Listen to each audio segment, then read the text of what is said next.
Welcome to अपनी jobs academy.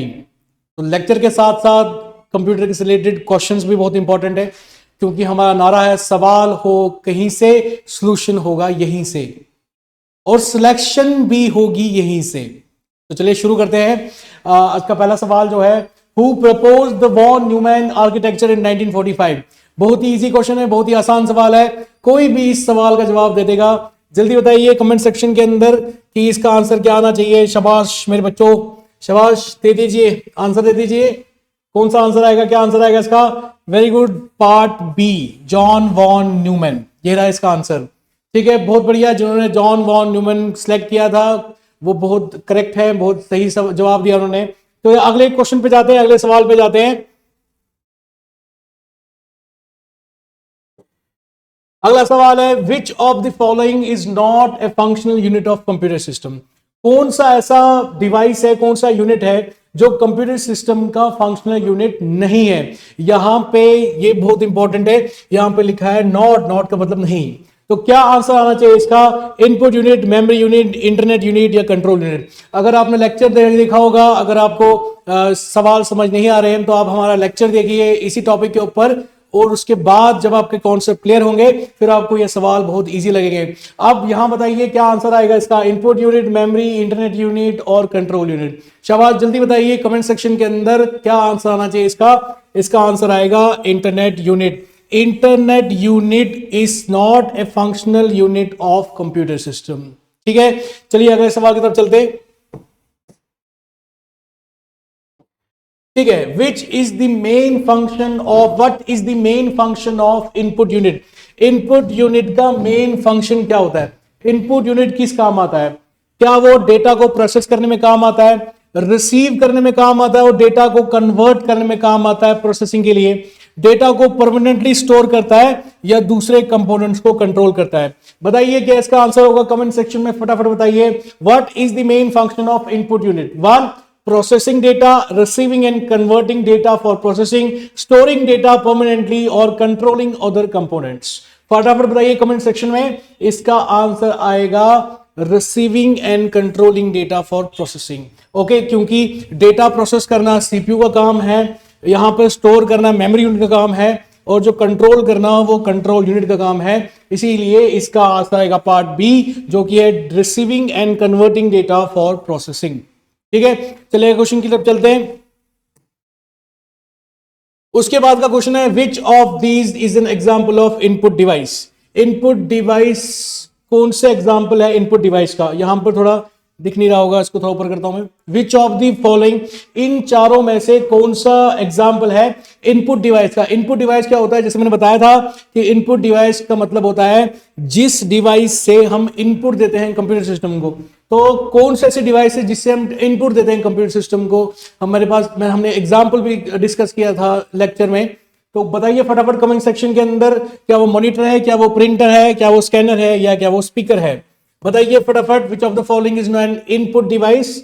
Monitor तो बिल्कुल नहीं है, प्रिंटर भी बिल्कुल नहीं है क्योंकि ये आउटपुट डिवाइस है। तो इसका आंसर क्या आएगा, स्कैनर आएगा, क्योंकि स्पीकर भी आउटपुट डिवाइस है जो हमको साउंड वाइब्रेशंस परफॉर्म मतलब आउटपुट में देता है। ठीक है, तो चलिए नेक्स्ट क्वेश्चन में चलते हैं। उसके बाद का क्वेश्चन है, what is the primary function of the output unit. चलिए बताइए आउटपुट यूनिट का काम क्या है। हमारे लेक्चर में पढ़ा था आउटपुट यूनिट क्या होता है। Storing data, sending process data to the external world, fetching instructions और परफॉर्मिंग अर्थमेटिक ऑपरेशंस। देखिए बहुत ही इजी क्वेश्चन है, बताइए फटाफट कमेंट सेक्शन के अंदर क्या इसका आंसर आएगा। What is output unit. अभी वो आउटपुट यूनिट जो है वो डेटा को स्टोर तो नहीं करता है, तो पहला तो हैगा नहीं। फिर sending process data to the external world, तो कहने का मतलब है आउटपुट डिवाइस का वही काम है, जो भी डेटा कंप्यूटर सिस्टम में होगा वो बाहर की दुनिया को वो दिखाता है। कहां से दिखाता है, आउटपुट यूनिट से दिखाता है। तो इसका आंसर पार्ट बी आएगा। फैचिंग इंस्ट्रक्शंस सीयू का काम है, कंट्रोल यूनिट का काम है, और अर्थमेटिक ऑपरेशंस ALU का काम है, अर्थमेटिक एंड लॉजिकल यूनिट। तो जिसने करेक्ट आंसर दिया बहुत ही कांग्रेचुलेशंस उन सबको, क्लीन। अगले क्वेश्चन की ओर चलते हैं। Which of the following is an example of output device. चलिए बच्चा भी दे देगा इसका क्वेश्चन का आंसर, बहुत ही आसान क्वेश्चन है, सेकंड क्लास से पढ़ते आ रहे हैं। Which of the following is an example of output device. तो देखिए माउस तो बिल्कुल नहीं है, माउस एक इनपुट डिवाइस है, एग्जाम्पल में हम डिस्कस किया था। कीबोर्ड भी नहीं है, कीबोर्ड भी एक इनपुट डिवाइस है, एग्जाम्पल में हमने डिस्कस किया था। यहां पर मॉनिटर और बार कोड स्कैनर, देखिए यहां दोनों में अगर आपको नहीं पता बार कोड स्कैनर क्या होता है तो वो हम आगे जब इनपुट आउटपुट डिवाइस के लेक्चर लेके आएंगे वहां पर आपको हम बताएंगे, पूरा एक्सप्लेन करेंगे। यहां पर अगर हम नोटिस करोगे यहां पर स्कैनर लगा हुआ है तो इसका मतलब है ये कहीं ना कहीं इनपुट डिवाइस है क्योंकि स्कैनर इसके साथ है। तो बारकोड स्कैनर भी नहीं आएगा इसका आंसर आएगा मॉनिटर, क्योंकि मॉनिटर ही एक आउटपुट डिवाइस है जो कंप्यूटर सिस्टम में आउटपुट डिस्प्ले करता है। तो इसका आंसर ये है। तो जिन्होंने करेक्ट आंसर चूज किया था बहुत ही बढ़िया, अगली ओर चलते हैं। उसके बाद ये क्वेश्चन थोड़ा छोटा करते हैं इसको। क्वेश्चन है the control unit is responsible for. Control unit का काम क्या है, अभी तक हम पढ़ते आ रहे हैं कंट्रोल यूनिट का काम क्या है, ऊपर क्वेश्चन में भी लिखा हुआ था। तो बताइए कंट्रोल यूनिट का काम क्या है। परफॉर्मिंग अर्थमेटिक ऑपरेशंस, ठीक है, और controlling the transfer of data and instructions, storing the data permanently और डिस्प्लेइंग रिजल्ट्स। चलिए बताइए कमेंट सेक्शन के अंदर इसका क्या आंसर आएगा, इसका क्या आंसर है। बहुत ही इंपॉर्टेंट, बहुत ही आसान क्वेश्चन भी है ये। देखिए अर्थमेटिक ऑपरेशन जो है वो सी का काम नहीं बट वो ALU का काम है। जैसे हमने बताया था ALU एक ऐसा कंपोनेंट है, ऐसा यूनिट है जो मैथमेटिकल कैलकुलेशन के काम आता है। उसके बाद दूसरा ऑप्शन है controlling the transfer of data and instructions. अब CPU हमारा जो कंट्रोल यूनिट है वो क्या काम करता है, कंट्रोल करता है चीजों को, इंस्ट्रक्शंस को, डेटा को, ट्रांसफर को कंट्रोल करता है। तो यहां पे कंट्रोलिंग लिखा हुआ है, controlling the transfer of data and instructions. तो इसका जो करेक्ट आंसर होगा वो होगा part B, storing data permanently. ये रोम का काम है जहां पर हम डेटा को परमानेंटली स्टोर करते हैं। और डिस्प्लेइंग रिजल्ट्स इसका काम तो बिल्कुल नहीं है, वो आउटपुट डिवाइस का काम है, आउटपुट यूनिट का काम है जिसको हम मॉनिटर स्क्रीन भी बोलते हैं। ठीक है, तो चलिए अगले क्वेश्चन की ओर चलते हैं।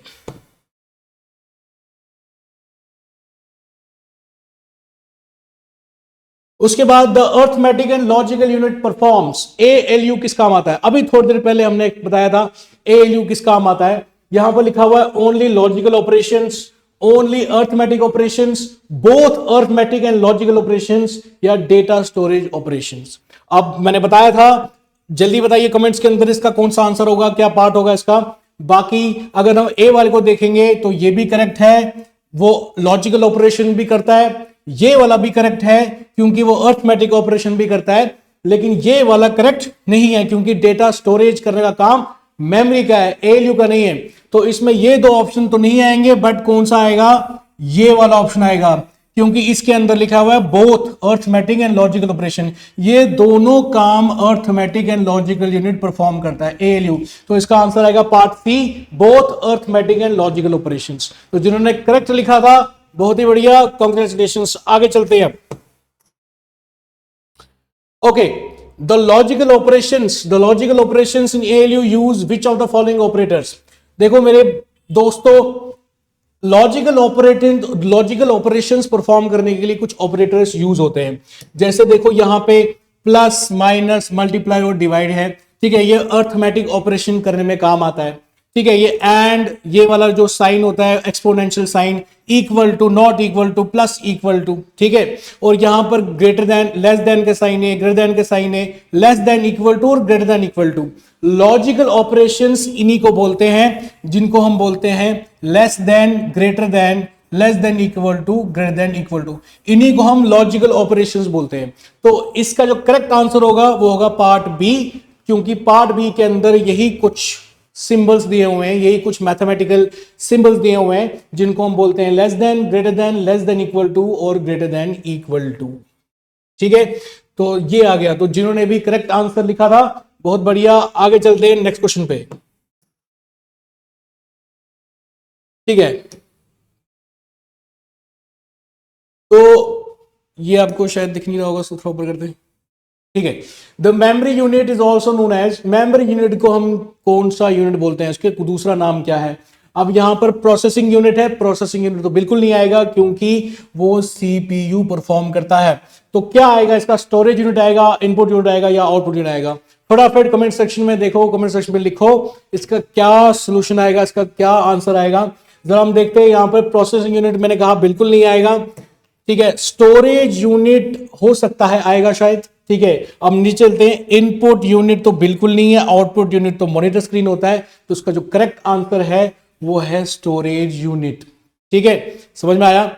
ओके, आगे चलते हैं।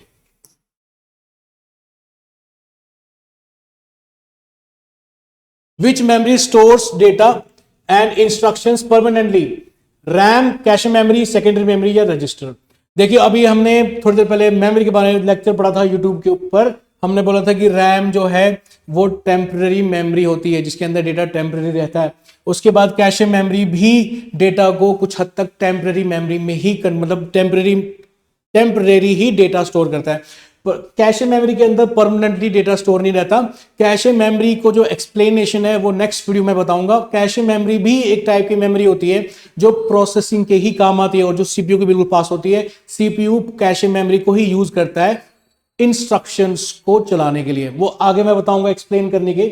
उसके बाद है सेकेंडरी मेमोरी, उसके बाद है रजिस्टर। देखो रजिस्टर क्या चीज होती है इसको मैं आगे एक्सप्लेन करूंगा। रजिस्टर के अंदर डेटा स्टोर रहता है, register, accumulator, flip flop, hatch, वो सब मैं आगे वाले वीडियोस में एक्सप्लेन करूंगा। तो इसमें रजिस्टर तो बिल्कुल नहीं आएगा। जो डेटा परमानेंटली स्टोर कर दे, डेटा इंस्ट्रक्शन को परमानेंटली स्टोर कर दे, उसमें आएगा सेकेंडरी मेमोरी, क्योंकि सेकेंडरी मेमोरी में आता है हार्ड डिस्क, ठीक है, सीडी आ गया, ठीक है, कंपैक्ट डिस्क, पेन ड्राइव हो गई, उन सभी को हम सेकेंडरी स्टोरेज बोलते हैं। तो सेकेंडरी स्टोरेज के अंदर डेटा तब तक स्टोर रहता है जब तक हम उस डेटा को डिलीट ना करें। तो इसीलिए इसका आंसर आएगा C, that is secondary memory, because secondary memory stores data and instructions permanently. whenever we require we can delete the data from the secondary memory. okay, तब तक रहेगा जब तक हम डिलीट नहीं करेंगे। अगर 10 साल पुरानी भी हार्ड डिस्क हो, अगर वो वर्किंग है, तो 10 साल पुरानी हार्ड डिस्क में से भी हम डेटा बाहर निकाल सकते हैं, अगर सिर्फ कंडीशन है कि वो खराब नहीं होनी चाहिए। तो इसलिए इसका आंसर आएगा part C, that is secondary memory. ठीक है, आगे क्वेश्चन की ओर चलते हैं। Which type of memory is RAM? देखिए, अभी थोड़ी देर पहले क्वेश्चन आया था, थोड़ी देर पहले हमने वीडियो लेक्चर में भी एक्सप्लेन किया था कि रैम कौन से टाइप की होती है। रैम जो है टेम्पररी मेमोरी होती है, और जिसका टेक्निकल नाम जो है, जिसको हम टेक्निकली क्या बोलते हैं, फटाफट बताइए कमेंट सेक्शन के अंदर। इसका टेक्निकल जो नाम है वो है वोलेटाइल। वोलेटाइल का मतलब है, देखो परमानेंट तो बिल्कुल नहीं है, नॉन वोलेटाइल वही मतलब होता है कि क्या मतलब होता है कि जो डेटा परमानेंटली स्टोर करता है। नॉन वोलेटाइल का मतलब है डेटा इज स्टोर परमानेंटली, तो वोलेटाइल का मतलब है data is not store permanently, it is stored temporary. So इसका आंसर क्या आएगा? पार्ट ए।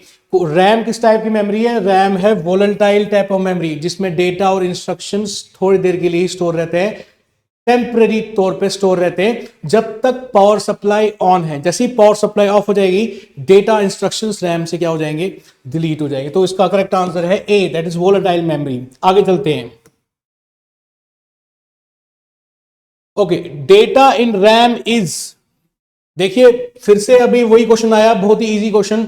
ये अभी पीछे जो क्वेश्चन गया उसी से रिलेटेड क्वेश्चन है। यहां पर देखिए, data is RAM is stored permanently, lost when power is off, stored externally, never accessed by the CPU।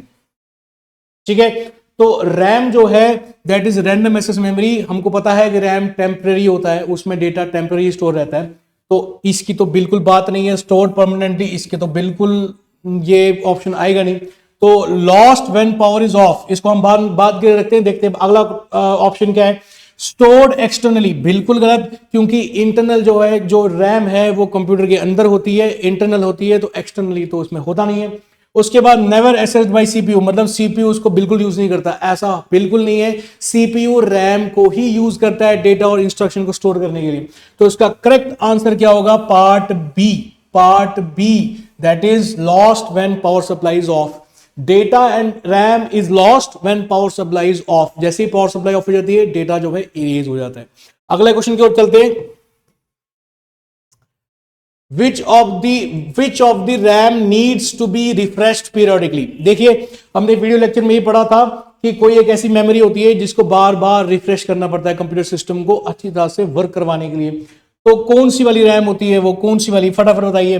Static RAM होती है, डायनेमिक रैम होती है, रोम होती है या फ्लैश मेमोरी होती है, फटाफट बताइए। देखिए फ्लैश मेमोरी, इसको सेकेंडरी मेमोरी बोलते हैं। फ्लैश ड्राइव्स जैसे पेन ड्राइव्स, हार्ड डिस्क, उनके अंदर एक स्पेशल मेमोरी होती है जिसको फ्लैश मेमोरी बोलते हैं। फ्लैश मेमोरी की एक खासियत होती है कि उसमें डेटा परमानेंटली स्टोर रहता है तब तक जब तक हम खुद उसको डिलीट ना करें। तो कहने का मतलब है कि जो फ्लैश मेमोरी होती है वो सेकेंडरी मेमोरी की तरह काम करती है। तो यहां पर तो ये रैम की बात ही नहीं है क्योंकि ये तो सेकेंडरी मेमोरी में आ गई, तो ये वाला ऑप्शन तो आएगा नहीं। उसके बाद कौन सा आएगा, रोम। रोम तो बिल्कुल अलग ही मेमोरी है जिसका रैम से कोई लेना देना नहीं है, ठीक है। रोम के अंदर डेटा जो है परमानेंटली स्टोर रहता है, तो ये ऑप्शन तो बिल्कुल नहीं आएगा। अब इन दोनों ऑप्शन में से कोई एक हमने चूज करना है क्योंकि रैम के दो टाइप्स होते हैं, स्टैटिक रैम और डायनेमिक रैम, और दोनों में से कौन सी ऐसी रैम है जिसको पीरियोडिकली हमने रिफ्रेश करना पड़ता है, मतलब हमने नहीं, कंप्यूटर सिस्टम को रिफ्रेश करना पड़ता है। तो बताइए कौन सी रैम है, dynamic RAM, static RAM. Static RAM तो बिल्कुल नहीं क्योंकि स्टैटिक रैम फास्ट होती है, static RAM static RAM fast होती है, स्टैटिक रैम कॉस्टली होती है और स्टैटिक रैम डायनेमिक रैम से काफी एडवांस्ड होती है, ठीक है। तो स्टैटिक रैम को रिफ्रेश नहीं करना पड़ता है, स्टैटिक रैम बिल्कुल एक्यूरेट और फास्ट तरीके से काम करती है। तो इसका ऑप्शन क्या आएगा, डायनेमिक रैम। डायनेमिक रैम ही ऐसी रैम है जो मदरबोर्ड के ऊपर प्लेस की जाती है और जिसको कंप्यूटर सिस्टम ने क्या करना होता है, बार बार पीरियोडिकली रिफ्रेश करना पड़ता है, ठीक है। तो इसका आंसर है बी। तो नेक्स्ट क्वेश्चन की ओर चलते हैं। Which RAM is faster and more expensive. देखिए फिर से वही क्वेश्चन आ गया, फिर से शाबाश। कमेंट सेक्शन के अंदर बताइए कि which RAM is faster and more expensive. अभी थोड़ी देर पहले मैंने बताया कि कौन सी रैम फास्ट और एक्सपेंसिव होती है, वो स्टैटिक रैम होती है, डायनेमिक रैम होती है, कैशे होती है, वर्चुअल मेमोरी होती है। देखिए वर्चुअल मेमोरी अलग टॉपिक है, इसमें भी मैं एक वीडियो लेके आऊंगा। वर्चुअल मेमोरी क्या होता है इसको फिलहाल के लिए साइड पर रखते हैं। मैं ये वाला जो ऑप्शन है ये बिल्कुल नहीं आएगा। उसके बाद कैशे मेमोरी मैंने अभी बताया, अलग से वीडियो बनाएंगे। कैशे मेमोरी एक और टाइप की मेमोरी होती है जो सेंट्रल प्रोसेसिंग यूनिट यूज करता है, तो यहां तो बिल्कुल नहीं है, ठीक है। और हाँ, कैशे मेमोरी भी फास्ट होती है। कैशे मेमोरी जो है वो बहुत ही फास्ट होती है अगर हम उसको रैम से कंपेयर किया जाए, लेकिन कैशे मेमोरी एक अलग कॉन्सेप्ट है। यहां पर क्वेश्चन आ रहा है विच रैम इज फास्टर, तो कैशे मेमोरी तो रैम नहीं है। कैशे मेमोरी एक ऐसी स्पेशल मेमोरी है जो सीपीयू यूज करता है इंस्ट्रक्शंस या डेटा को स्टोर करने के लिए। इसकी वर्किंग क्या है, किस लिए यूज होती है, मैं नेक्स्ट वीडियो लेक्चर में जरूर बताऊंगा, तो यहां भी ये नहीं आएगा। उसके बाद हमने इन दोनों में से चूज करना है कि कौन सी रैम फास्ट और एक्यूरेट है। जल्दी बताइए कमेंट सेक्शन के अंदर कि डी रैम आएगा या एस रैम आएगा, दैट इज स्टैटिक रैम आएगा या डायनेमिक रैम आएगा। डायनेमिक रैम तो बिल्कुल नहीं आएगा। अभी थोड़ी देर पहले हमने देखा कि रिफ्रेश करना पड़ता है मोर एंड मोर, और बहुत ही मतलब स्टैटिक रैम से लेस फास्टर है, लेस एफिशिएंट है। तो यहां पर फास्टर कौन है, that is static RAM. Static RAM is more faster and costlier then dynamic RAM. तो यहां पर पार्ट बी इसका आंसर, ठीक है। आगे चलते हैं। What is the role of cache memory. हाँ जी, यहां पर आया कैशे मेमोरी का रोल। ये क्वेश्चन आया हमारे कैशे मेमोरी के अंदर, जो कि हमने एक्सप्लेन तो नहीं किया है, फिर भी इस क्वेश्चन को हम देखते हैं। What is the role of cache memory. सबसे पहला ऑप्शन है परमानेंट स्टोरेज ऑफ डेटा, उसके बाद temporary storage to speed up processing, उसके बाद कंट्रोलिंग डेटा फ्लो और कनेक्टिंग एक्सटर्नल डिवाइसेस। देखिए अगर आपको क्वेश्चन नहीं भी आता है फिर भी आप क्वेश्चन के आंसर को, पार्ट को समझ के उसका आंसर निकाल सकते हैं। देखिए कैसे, अब यहां पर पार्ट डी से शुरू करते हैं। पार्ट डी में लिखा हुआ कनेक्टिंग एक्सटर्नल डिवाइसेस। तो एक्सटर्नल डिवाइसेस जैसे पेन ड्राइव हो गया, स्पीकर हो गया, ये सब एक्सटर्नल डिवाइसेस होते हैं। तो ये बात कर रहा है कि कैशे मेमोरी का काम होता है एक्सटर्नल डिवाइसेस को कनेक्ट करना, जो कि बिल्कुल गलत है। एक्सटर्नल डिवाइसेस का काम तो बिल्कुल नहीं आता है। उसके बाद कंट्रोलिंग डेटा फ्लो, देखो यहां से फिर से कंट्रोलिंग आ गया। तो डेटा फ्लो को कंट्रोल करता है हमारा, अभी मैंने बताया था, control unit controls the data flow in computer system. तो ये वाला क्वेश्चन भी, ये वाला पार्ट भी नहीं आएगा। उसके बाद परमानेंट स्टोरेज ऑफ डेटा, ये तो बिल्कुल नहीं, क्योंकि थोड़ी देर पहले हमने बताया, हमने देखा था कि जो परमानेंट स्टोरेज होता है वो रोम होता है, that is read only memory. तो एक ही ऑप्शन बचा, that is temporary storage to speed up processing. तो कहने का मतलब है कैशे मेमोरी, मैंने कहा था कि एक स्पेशल मेमोरी होती है जिस मेमोरी को कंप्यूटर सिस्टम यूज करता है थोड़ा जल्दी प्रोसेसिंग करने के लिए। उसके लिए मैं डिटेल टॉपिक लाऊंगा एक अलग सी वीडियो के अंदर। तो यहां पर ऑप्शन आएगा पार्ट बी। अगले क्वेश्चन की ओर चलते हैं। उसके बाद the central processing unit consist of, देखिए बहुत ही बेसिक क्वेश्चन है। The central processing unit consist of ALU and CU only, ALU, CU and memory unit, input and output devices और ओनली ALU। देखिए सी पार्ट तो पहले से ही cancel हो गया क्योंकि इनपुट आउटपुट डिवाइसेस तो है ही नहीं, इसका कोई कनेक्शन ही नहीं है। उसके बाद ओनली ALU भी कैंसिल हो गया क्योंकि खाली ALU से काम नहीं चलेगा, उसमें कंट्रोल यूनिट भी होना चाहिए और मेमोरी यूनिट भी होना चाहिए। तो इसका आंसर क्या होना चाहिए? देखिए ALU और CU ओनली भी कैंसिल हो गया क्योंकि इसमें एक पार्ट मिसिंग है जिसको बोलते हैं मेमोरी यूनिट। तो याद रखिएगा कि ALU, CU और मेमोरी यूनिट से ही कंप्यूटर सिस्टम का सेंट्रल प्रोसेसिंग यूनिट क्रिएट होता है। तो इसका आंसर क्या आएगा? That is part B. जिन्होंने पार्ट बी चूज किया था बहुत ही एक्यूरेट चूज किया था। आगे चलते हैं। The function of memory unit is to, अब मेमोरी यूनिट का फंक्शन क्या है? बहुत ही इजी क्वेश्चन है, बहुत ही इजी। यहां पर मेमोरी यूनिट का फंक्शन क्या है? देखो, execute programs, store and retrieve data, control hardware components और प्रोसेस डेटा। ठीक है, मेमोरी यूनिट का बेसिक फंक्शन क्या होता है? देखो, कंट्रोल फिर से यहां पे आ गया। ठीक है, कंट्रोल यूनिट का काम है कंट्रोल करना, तो ये ऑप्शन तो पहले ही कैंसिल। ठीक है, एग्जीक्यूट प्रोग्राम्स, एग्जीक्यूट प्रोग्राम्स का मतलब होता है प्रोसेसिंग, वो काम है कंट्रोल यूनिट का, वो काम है ALU का कि चीजों को प्रोसेस करना। तो यहां पर ये ऑप्शन तो बिल्कुल कैंसिल हो गया। ठीक है, अब यहां पे प्रोग्राम्स को एग्जीक्यूट तो कंट्रोल यूनिट करता है, उसके बाद बात आती है एक ही प्रोसेस डेटा जो कि हमारा CPU परफॉर्म करता है। ठीक है, CPU प्रोसेस करता है डेटा को। तो जो मेमोरी यूनिट है उसका जो प्राइमरी फंक्शन है उसका क्या बना? स्टोर एंड रिट्रीव डेटा, क्योंकि मेमोरी यूनिट का काम ही है डेटा को स्टोर करना, डेटा को रिट्रीव करना। मतलब कहने का मतलब है कंप्यूटर सिस्टम में जो भी डेटा है वो मेमोरी के अंदर ही स्टोर रहता है और मेमोरी से ही उसको वापस निकालते हैं। तो इसका आंसर आएगा part C, that is store and retrieve data. जिन्होंने ये ऑप्शन चूज किया था बहुत ही करेक्ट किया था। आगे चलते हैं अगले क्वेश्चन पे। Which of the following, which type of the memory is directly accessible by CPU? देखिए बहुत ही इंपॉर्टेंट क्वेश्चन है, अब थोड़ा छोटा करते हैं इसको। Which type of memory is directly accessible by CPU?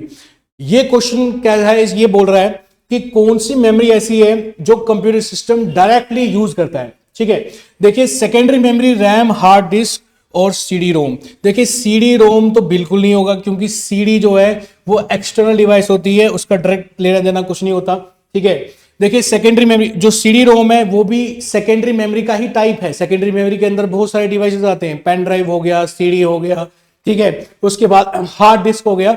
इस तरह से CD रोम भी एक सेकेंडरी डिवाइस है, सेकेंडरी स्टोरेज डिवाइस है, जो कि ये तो बिल्कुल नहीं आएगा। उसके बाद सेकेंडरी मेमोरी तो बिल्कुल नहीं, क्योंकि सेकेंडरी मेमोरी जो है वो एक सेकेंडरी स्टोरेज की तरह यूज होता है। जब भी डेटा चाहिए वहां से लाएंगे, नहीं चाहिए तो वहीं डेटा पड़ा रहता है।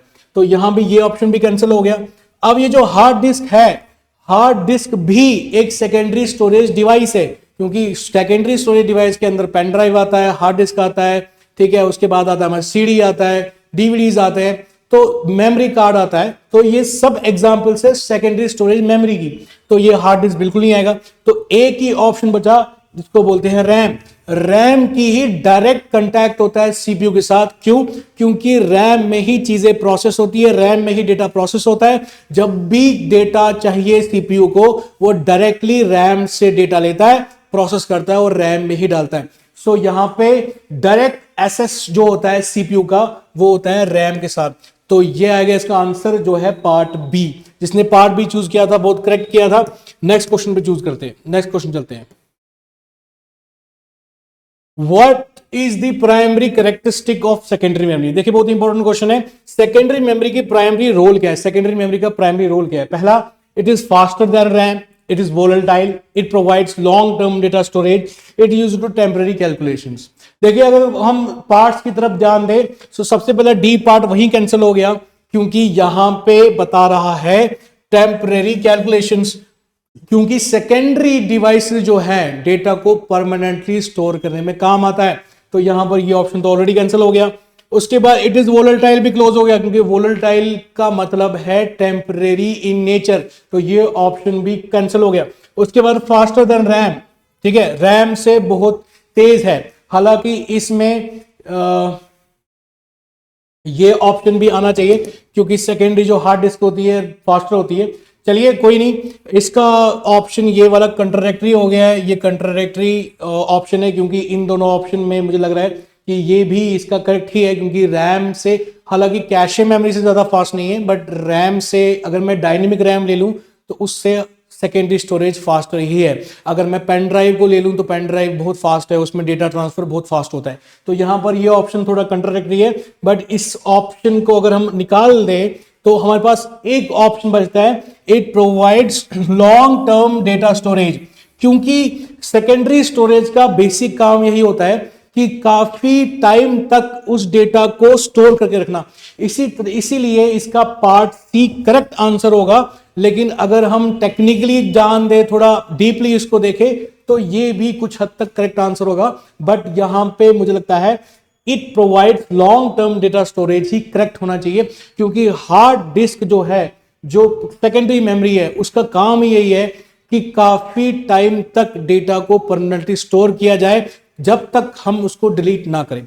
तो यहां पर इसका ऑप्शन आएगा पार्ट सी। जिन्होंने पार्ट सी चूज किया था बहुत ही करेक्ट चूज किया था। अगले में चलते हैं। ओके, तो यहां पर ये सारे क्वेश्चंस कंप्लीट हो गए हैं।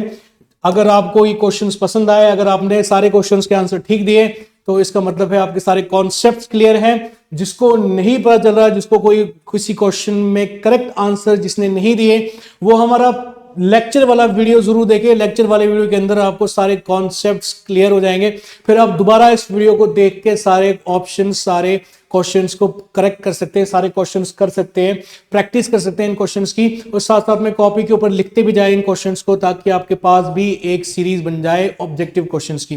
तो अगली वीडियो में मिलते हैं। Good evening to all of you. Thank you.